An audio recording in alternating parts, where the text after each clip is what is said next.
Hi, welcome back to the Kristin Omdahl Show. In today's episode, I have a real special treat for you. I would like to introduce you to a very talented knitter who is also an extraordinary woman. Please allow me to introduce you to Martha Omilian. Hi, Martha. I'm Kristin, and I'm so grateful for this opportunity to be able to speak with you today. For those that don't know, I got an email from Martha recently responding, or actually it was a comment based on a blog post, and that's when I first discovered you. And I am so grateful that you've said yes to sit down and have a conversation with me. So welcome, Martha. Thank you very much. It's the work that you're doing is just so important to me. Thank you. Thank you for that. You're welcome. Being able to share our stories is the very fundamental way that we can allow other people to see that they are not alone, and also to just spread more awareness. Right. Could you tell me and everybody else a little bit about your story? Sure.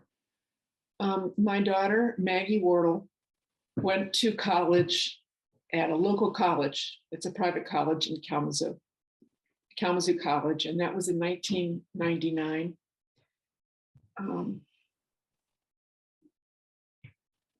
She went to Kalamazoo College. She actually started in 1998. During the snow coming dance at K College in February of 1999, she met a man. His name was Ninef Oda, and he had cut his hand. So she didn't know how he had cut his hand, but of course she was going to put a Band-Aid on there and blah, blah. So that's how she first met him. Well, they started dating. And after 3 months of dating, so this is March, April, Maggie says to me, "Mom, I don't think that he's the guy for me." Of course not. She was only 19. And I love kitties. So anyway, but she felt like she couldn't break up with him because he was depending on her for help with classes at Kalamazoo College. Oh my gosh. And she, of course, he was originally from Iran. His parents moved here when he was 11, 12. And so he had lived in the States for a while. He was a year ahead of Maggie. So he was a sophomore. She was a freshman. But already after 3 months of dating somebody, he was already saying, "You're my forever person." So he depended on her that much.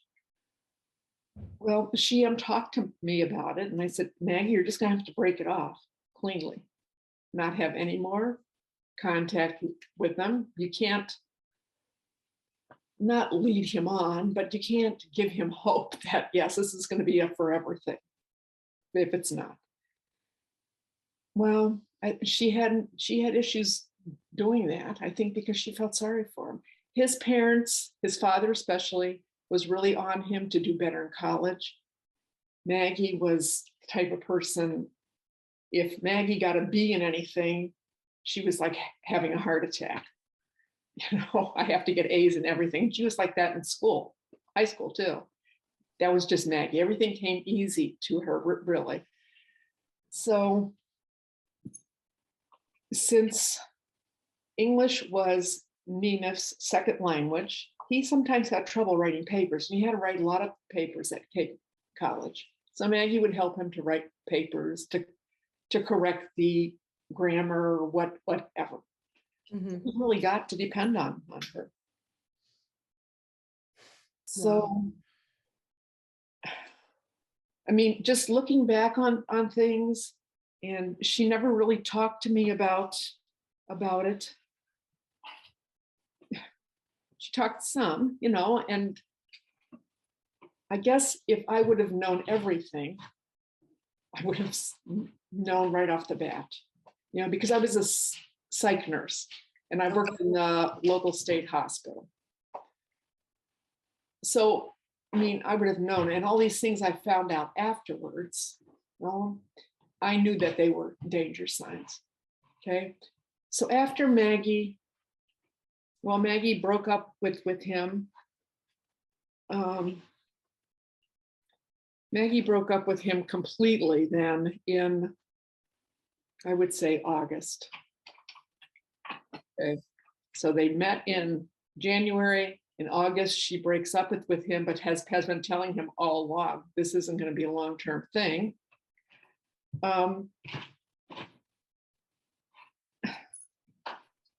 And so Maggie went back to him school in August. So she went back early because she was on the golf team. In September, in October, they had a homecoming dance. She went to the homecoming dance with somebody who she had met at college and was friends with for a period of time that she was there. And they started dating. Nina saw them at the homecoming dance. The next day, he called Maggie's room and said he needed help with something. So Maggie told her roommate, I'll be back in 10 minutes. So she went to his room. He pulled out a shotgun and he shot her. Oh my God. Twice, yes. She must have started to leave and he shot her in the back. And then he shot her in the head. Oh, Martha, I'm so sorry. Yeah, it was, yeah. To me, it was like it was yesterday, and it happened in 1999. Well, I felt strongly then that Maggie could not have died for nothing because Maggie was such a bright kid, and Maggie had finally decided what she wanted to what she wanted to major in at college. Originally, when she went, she had a double major, biology and chemistry, because she was going to go to med school. And then she changed her mind because Maggie worked at Maggie took a class at K College called the Building Blocks Project. And groups of people, like 7 students, were assigned a block in a poor neighborhood downtown in Kalamazoo. And their job was to visit all the people who lived in the neighborhood, to help the neighborhood to fix up their yards and repair simple things and do things like that. What an amazing project. That's lovely. Yes. And you know what? Maggie loved that program. And after she was in that program, Maggie decided, you know what? I'm going to go to law school and I'm going to help poor people. Oh, wow. That's what I want to do with my life. So, it was a blessing, I guess, that I got to see that part of Maggie, you know what I mean, before Maggie died. And this is kind of off the subject, but recently, this year, the Building Blocks program used to be a class at Kalamazoo College. Now it's a private entity. Okay? Oh, wow. Okay. So they contacted us. And the program that they're going to have this next year is going to be named after Maggie. Oh, that's wonderful. Yes.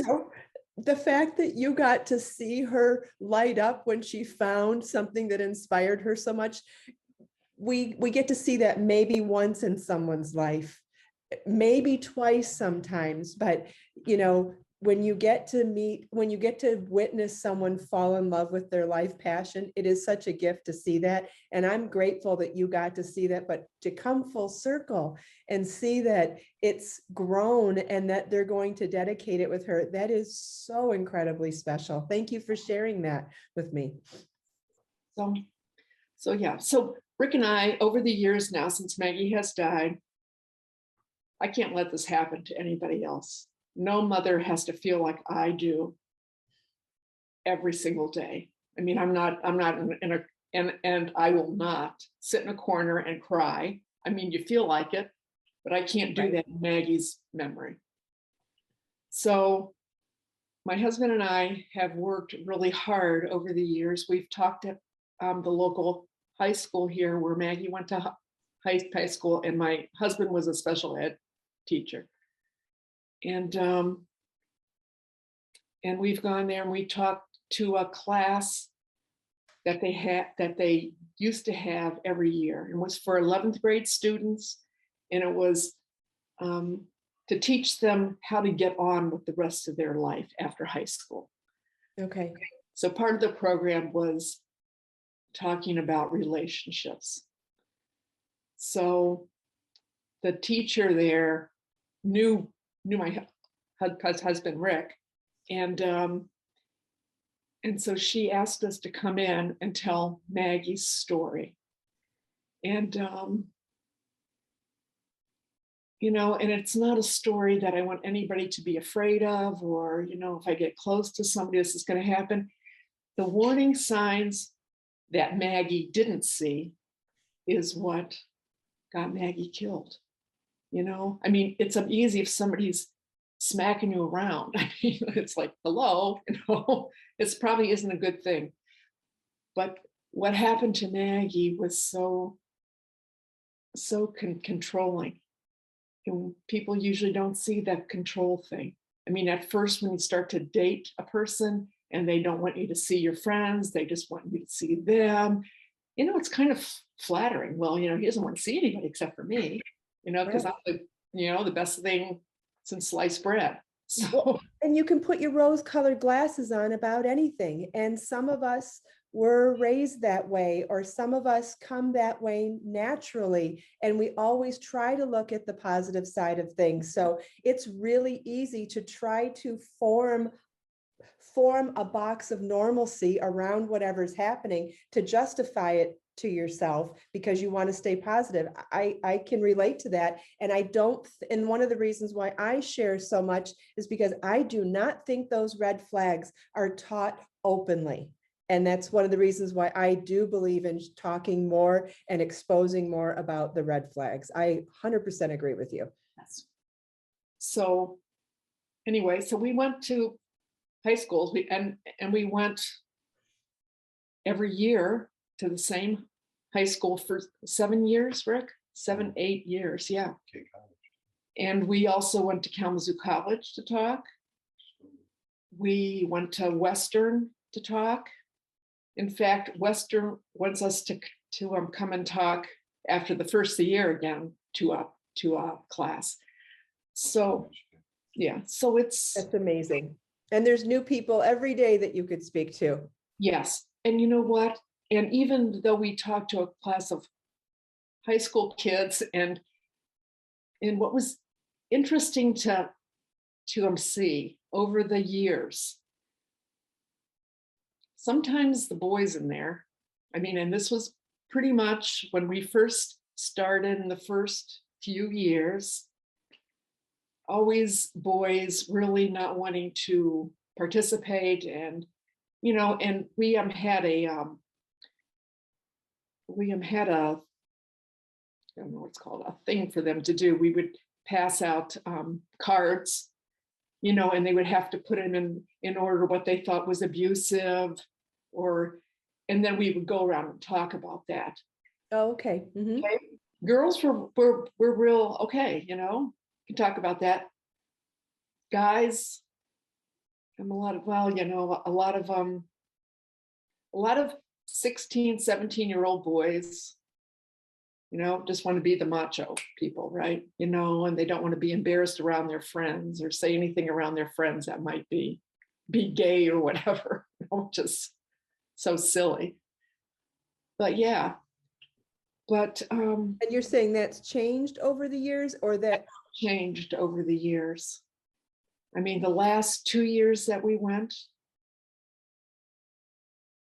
the boys in the class were much more engaged and vocal about things and talking more about things and saying things like yeah, when we see, because one of the things we talk about is, well, if you see someone arguing or whatever, ask, does somebody need help, or and I initially, totally agree. I see that in the younger generation, teenagers and young adults. My son is in that age group. okay. He and his friends are way more open with Yes. their emotions and way more sensitive to and wanting to step in when they see something that doesn't look right. They're not afraid to step in. In my generation, people swept things under the rug. No kidding. Yes. And it's not like that in their generation. So all I can say is everything that we have done collectively to bring more exposure to domestic violence, I do feel has made an impact on this generation. And that's kudos to you. And I feel like you are so brave for what you've done. And I just can't thank you enough for all of the things that you've done to bring more exposure to it. Thank you. Yeah. So yeah, so that's, and yeah, we continue to do that. Now, I haven't mentioned yet that I knit hats. Yes, and we're going to get to the knitting as well. Okay. I'm so excited to share that, but please continue. Okay. So anyway, so that's what my husband and I are doing. We're trying to teach kids the week after Maggie was killed, the school happened to have a program about, because they were starting to do more things about women's rights. Okay. So one of the professors who taught that had come up with a list of signs to look for. Okay. And how long was the list? the list was, how many things were on that list, Rick? 50. About 50. six or seven categories. Yeah. Of behavior. Yeah. So, I mean, when we all came in to the chapel, where they had this, everybody got the list. And when Maggie's friends started reading the list, there was so much crying. I mean, I get chills now even thinking about it. Do you still have that list? Oh yes. Uh-huh. Could you share it with me? And I'll share it when we release the interview and everything. I'd really like to share that list. I've read one of those lists before, and you're right.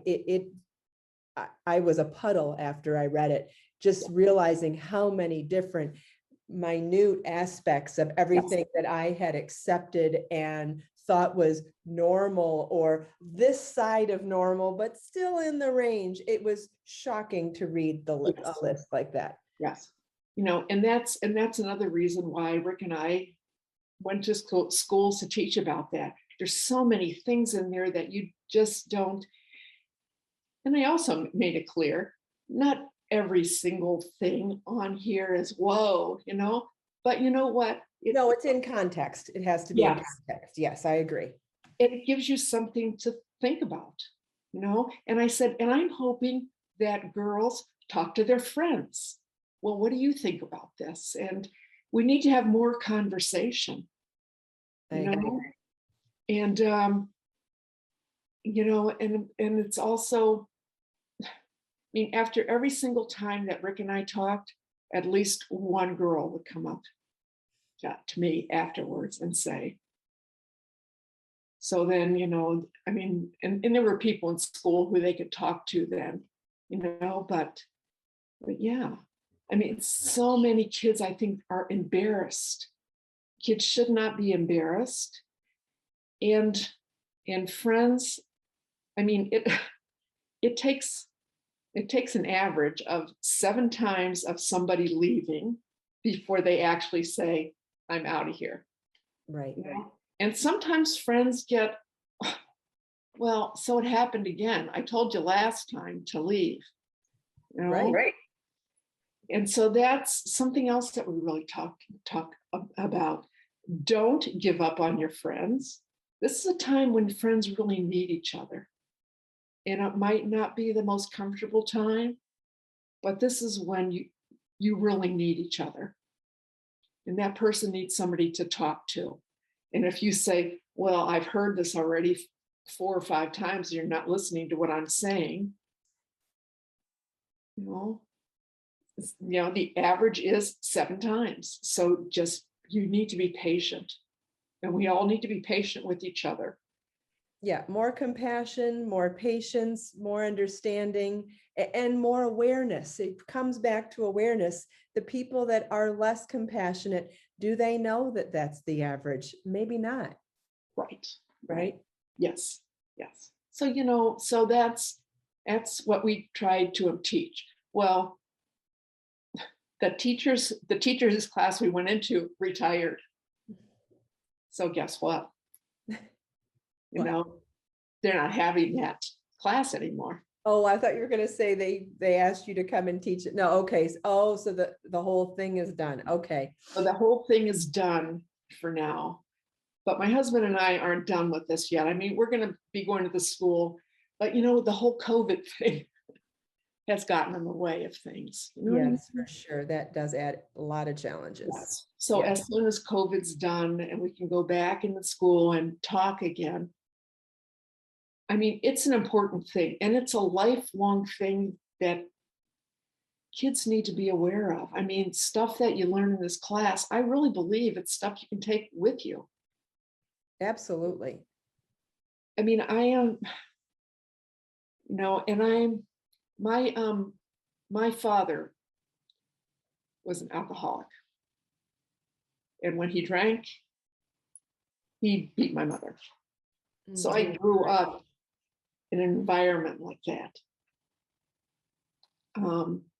And so when I got pregnant with my first child, I said to myself, I'm not going to raise my kids in that same way. So I immediately went into therapy. That's good. Yes. So I, you know, and I know not everybody has that understanding of it. I mean, I was lucky. I was young. I was 21, 22. You know what I mean? I was young to be able to realize that. But that's something else that kids need to know. I know what it means to grow up in a household like that. I know what it, and I didn't want to be that same way when I got married. So you have to put up with everything because that's just the way it is. Right. Well, that isn't true. I mean, you know, that was my mother's generation. Yes, and there wasn't any other choice. I believe that there are other choices now. So, so yeah, and I got married very young. I was 21 when I got married the first time. And I can't say that my husband was not a nice person or anything like that. He was, but was controlling in a way. You know, here's the amount of money you get to spend for this week. You know, it's like, really? I work. You know what I mean? So do you think it was the counseling that allowed you to think that you could and should want something different from what you had chosen as your first marriage? Like, how do you feel like what allowed you, coming from the background that you came from, what allowed you to think that you could want something different? When I worked, I was a registered nurse, and I was always I was always in charge of the unit I worked, or I mean, so I'm a pretty strong person. Mhm. In my private life, then when I would come home, that was more difficult for me to be like that. I think because I was following maybe my mother's example, and I don't want to blame my mother, Right. but Mhm. but yes, I mean, and she used to tell me all the time, Martha, you need to not be so opinionated. But that she came from a different generation, and it's Exactly. based on what she knew. Yes. Exactly. And that's what my mother knew. So, but I didn't believe that. And I also didn't raise Maggie like that.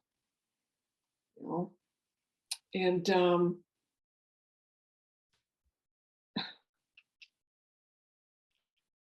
I mean, we all need to be what we are inside, and not somebody who we think we should be, and I think that and I don't want young women to feel like, well, I have to act a certain way to get a guy, or I want to say you can do well on your own. You don't need a guy. True. You're right. You can thrive and be happy as a single person. You do not need a mate to do that. And I do not believe that we are, as a collective whole society, taught that. I don't think. I mean, we're not. No, we're not. So yeah. So anyway, so that's kind of been my life's work. So then I got MS. And I got MS. I was diagnosed in 2004 or 5, somewhere around there. Okay. Anyway, they made me quit. They forced me to quit. I mean, and if I have the guts that I have now, I would have never quit, because they can't make you quit because you have MS. You know what I mean? Right. Yeah, but they did. But in some ways, it was like the best thing that ever happened to me. Well, Because everything happens for a reason. everything happens for a reason. Right. So then I started thinking, okay, so what am I going to do now with my life? I can't work as a nurse anymore. Mm-hmm. So what am I going to do? Well, so that I got to thinking, I wanted to make money so that I could have money to give to groups, to teach young people about healthy relationships. Wonderful. What a great goal. Wonderful. So that's what I wanted to do. So then I got to thinking, well, what can I do to make that money? Right. So I decided, well, I think I'm going to knit hats. And I'm going to knit hats, like simple hats. I can do that. And sell them to students, like at Western Michigan University, which is in here. Mhm. Sell them to students at K College. But the problem is I didn't know how to knit. No problem. So, in fact, what makes me laugh about not knowing how to knit, when I was a nurse and I had to supervise other people, I can't tell you how much it used to make me angry if a nurse who worked afternoons or nights was sitting there knitting. Oh. You're supposed to be watching patients or charting or doing that kind of stuff. And you're knitting? What's up with that? You're getting paid to work. So yeah, but no. So suddenly I was going to be this knitter. So I took knitting classes. I thought I have to learn how to knit. So there was a knitting shop called Hand Weavers. And so I went in there one day and I said, would you make me a pattern?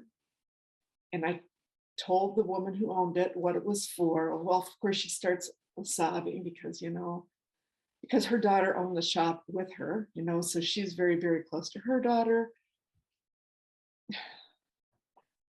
Well, what happened was, oh yeah, they would do that, no problem. So in the meantime, I said, well, I also need to learn how to knit. So, I love they, it. so they said, no problem, we Yeah. have classes here. So, okay. So I took some knitting classes there, and plus I went to we have an art studio here too in town, and they give knitting lessons too. So I took some lessons there. So anyway, I go back to the yarn shop. I mean, every like couple weeks or so, well, no, it's not done yet, blah, blah. So I'm thinking, okay, What wasn't done yet? The pattern? pattern isn't done. Oh, okay. Okay. And I'm thinking, okay, I just wanted something simple, by this time I had knit a hat at the class that I took at downtown at the art center. Okay. Okay. So, and it was a simple hat, and it was okay, but the women at Hand Weavers were going to make me my special hat. So anyway, finally the pattern's done.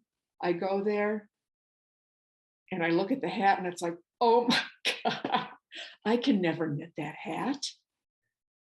Why? What was about What it? they did is they went to Maggie's website. Okay, because we have a website for Maggie. Yes, I've seen, and we'll be sharing that link for everybody as well. Okay. And so the hat is all about Maggie. Oh my gosh. The stitches are about Maggie. So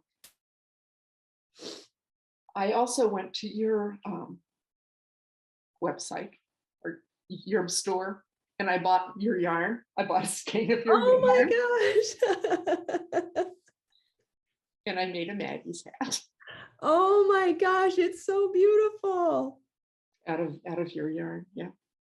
Oh, wow. Yeah. I am so honored to be part of it. Thank you. Yeah. Thank you. It's so beautiful. So so the bottom part is the Trinity stitch, they called it. Okay. Because one of the things that Maggie did before she died, my husband and I are Catholics. Okay. I'm not saying that my kids never went to church. My kids went to a church, but they weren't confirmed in the Catholic Church, only because my son is autistic. And that whole thing was like Rob is high functioning, but anything like religion or anything like that, it's like, if it's not black and white, he's not getting it. Okay. Okay. So at the time, and he's 18 months older than Maggie, so they're pretty close in age. Well, at the time, he needed a lot of help. So anyway, my kids never went to catechism or anything like that, because it was too much for a Rob to get. I understand. Yeah. After his first or second time going, he made me this cross about this big. I still have it, and for some really odd reason, you know what I mean? So it was like, I don't think this is a good idea that Rob go to catechism, Rick. He's just getting too.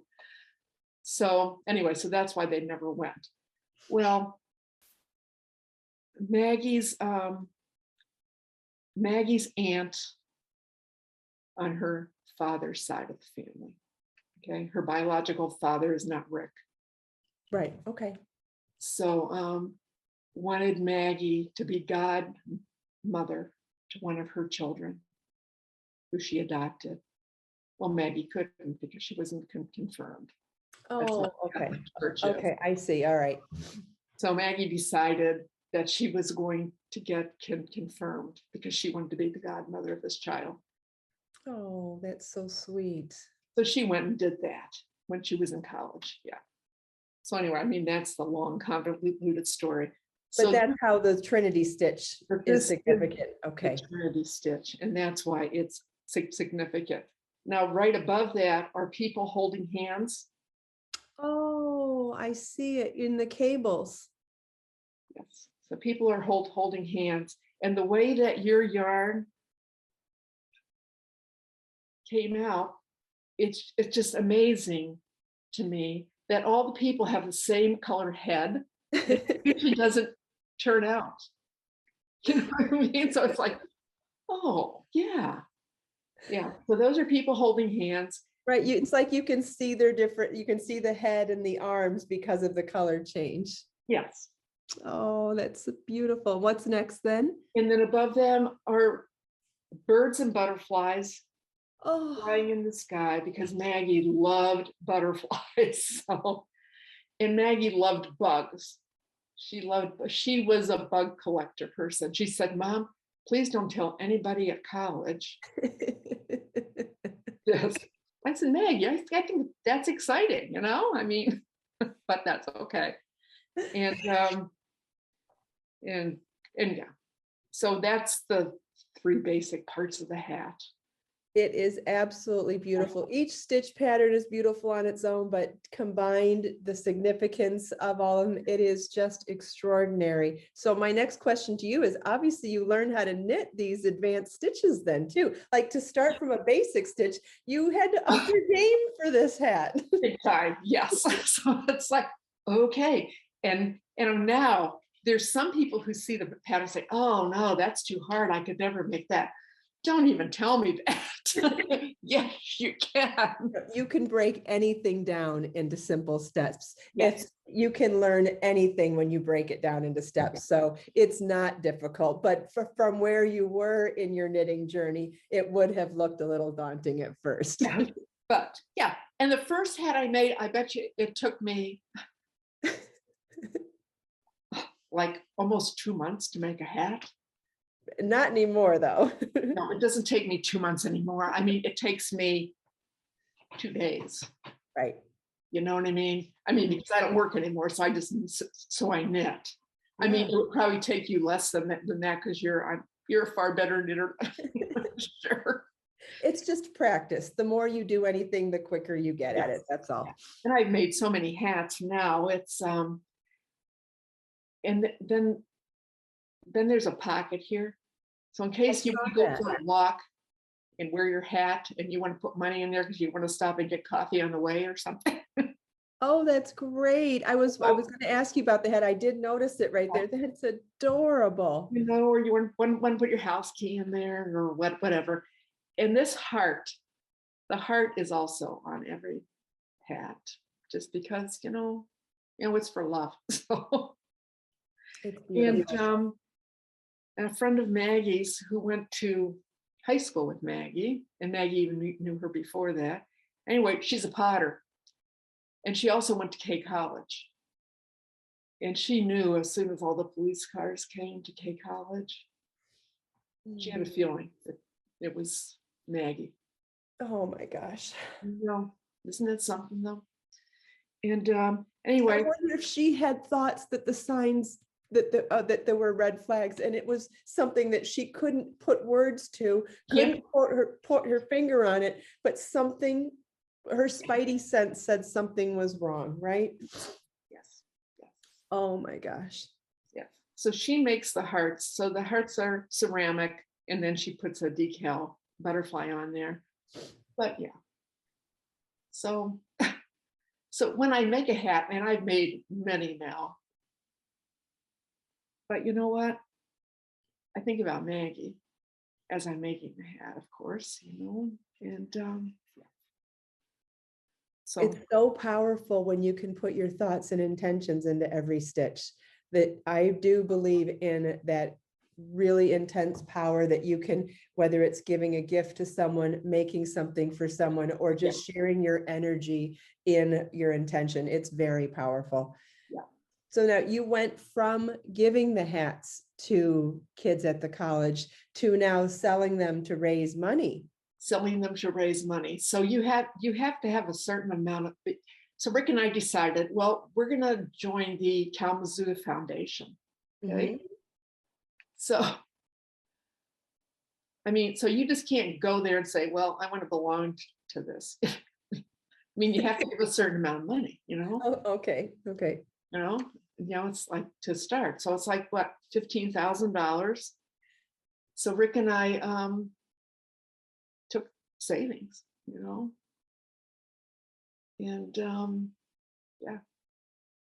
and I started making hats, and I started selling hats. Now, Kristin, we have $100,000 in that account. Oh my gosh, that's amazing. And I'm not saying I've made $100,000 worth of hats. I've made a lot of hats. But people have heard about it. You know what I mean? So they donate money. People can donate money as well then. People could donate money. Beyond buying the hats. Okay. So there's one person who went to K College, same time as Maggie did. He now works for a nonprofit in Massachusetts or Connecticut. And he handles the money for that nonprofit. So last year and this year, Rick and I got a check for $10,000. Wow. Yeah, and it's like, I mean, we got it last year and it was like in shock. Who is this person? I mean, this is nobody that we know. But he knew Maggie. Yes.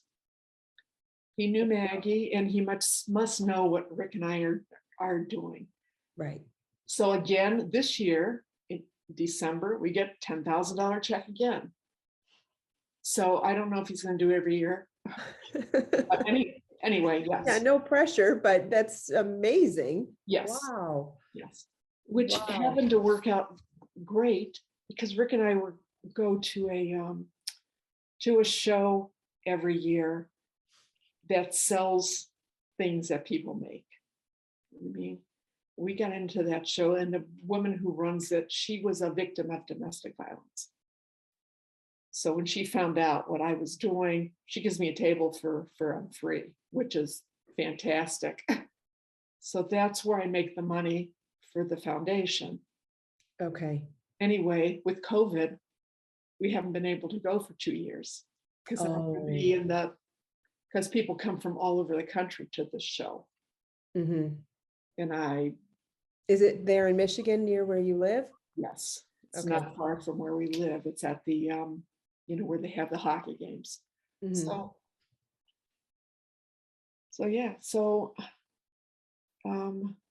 But you are selling them on your website now. Selling them on the website, not selling a whole lot, because people don't go to the website that much. Well, we're going to bring more people to the website now. I'm going to share it in as many places as I can, and we're going to try to build as much awareness as we possibly can to get more people to come to your website for sure. Thank you. Of course. Yeah, I mean, that's and Rick and I give out money every year to not to big groups who do things, but smaller groups. And there are smaller groups around here who do things for young people who maybe don't get mentoring at home or whatever. Right. So, but people in the community who have started, to embrace these young people. And yeah. Well, domestic violence touches more people than anybody realizes. Exactly. And whether it's someone in your family or you yourself, I mean, it really touches every family if you think about it in that way. And whether you are getting your information or your education or your exposure through the bigger groups or the smaller groups, sometimes it takes a special connection for someone to be open to it. So even if someone's exposed on social media or in major large foundations, it might be one of those small groups that finally gets through to someone because it was someone that was relatable that's told them the information. Yes. Yes. So it's all important. Yes, it is. It is. It all is. But Rick and I also, I mean, $100,000 sounds like, oh, geez, that's a huge amount of money. And it is a huge amount of money. I mean, because the Kalamazoo Foundation invests that money. So the bigger that number is, the faster it can grow that money. Mm-hmm. So we were able to give out more money this year. I think that we gave out $9,000 this year, which isn't like a humongous, but it is a big amount of money. If you're a woman who's doing this teaching of these kids, you know what I mean? You don't have a lot of money to do stuff. Right. You need resources. Yes, every single little bit counts. And yeah. Well, it's just amazing what you've done. Like I said it earlier, but I'm going to say it again. I think you're so incredibly brave, and I wish there was more people like you out there. It's amazing what you're doing to help other people. Like it's very simple to, like you said, it would be very simple to just stay home and just want to cry every day, and it's not that you don't cry and feel that pain still, but to feel the pain and still help other people, that takes a special kind of person. And I'm really honored to meet you and to be able to share your story. So, well, thank you so much for this opportunity, and I don't know if you remember Anita Stoll, but she's been to many of your things. She lives in Massachusetts now, near Boston somewhere. Okay. She used to be the pharmacist at the state hospital where I worked. And her and I have stayed in touch, after she moved. Her husband used to work for Upjohn, which is now Pfizer. So that, you know what I mean? So that, which is always changing around. So anyway, Anita had given me your name because she met you at a show or something. Okay.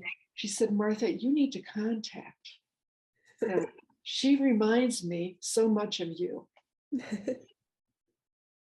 So what a compliment. Thank you.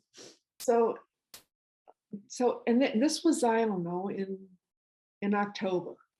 She told me that. Well, I'm kind of a person, shy, I guess. And I thought, well, I don't know, it's not, it's not that wonderful, the stuff I do. I mean, it's just how I think. So, but in November, something said to me, you need to contact Kristin. So I thought, well, okay. So that's when I wrote you the email, Kristin, and I didn't. And I'm so glad I did. I mean, I get such a good feeling about you, I mean, I'm so glad you did too. I'm so glad that we were able to connect. Yes. And then I talked to, probably gonna get her name wrong again. Judy, yes. Who was so nice too. And I thought, you know what, Martha, you can do this. What are you worried about? I get nervous before every interview and every video too. Like, you never know if you're going to say something that people aren't going to like, or you're going to say too much or whatever, or Right. you're not going to get your message across properly. Like we all feel those fears. It's just about, and we do it anyway, right? You feel the fear and you do it anyway. Yes. And that's, I guess what I felt. It's like, you know what, Martha? Who knows how long COVID is going to go on for? Right. I need to find a way to get the message about Maggie's hats out there somehow. There's not that many people who are coming to the website. I mean, people do. People like the website. There's lots of good information on there. But I don't know. I just, So I decided to take the leap, Kristin. And you know what? Anita was exactly right about you. And yeah. Thank you so much for listening to and I know that my story was like long-winded, and but it's such important stuff that has got to be out there. I agree. You know, my mother could be in your shoes. You know, I've come more than once close to dying from domestic violence, and I'm lucky to be a survivor. So it's a lot. You know, but we need to work on this, and that I can't believe that it's still such an issue, you know, in 2022. 22. Got to be kidding me, you know? But I am so happy that people talk about it more. It's not this big embarrassment. I mean, I was I raised. think it still is in our generations. It is, but what I'm seeing now is that the next generation, they have evolved and they are way more open and sensitive to it now. Yes. And that's the blessing that makes me feel a lot of hope. That's huge. Yes. Yeah. And that is. So we have done something then. Yes. Yes. Yeah. And we're going to continue to do more. Oh, yeah. And I can't wait to see where we go from here. And I'm excited to do everything in my power to help get the word out about what you're doing, and obviously continue keeping the dialogue open about domestic violence and the red flags. Thank you so much, Martha. It was an absolute pleasure to meet you, and I look forward to talking to you again. Yes. Yes. Okay. Yes. We cannot lose touch. Okay. Absolutely. I will talk to you soon. All right. Thank you. Okay. Bye, Martha. Bye, Rick.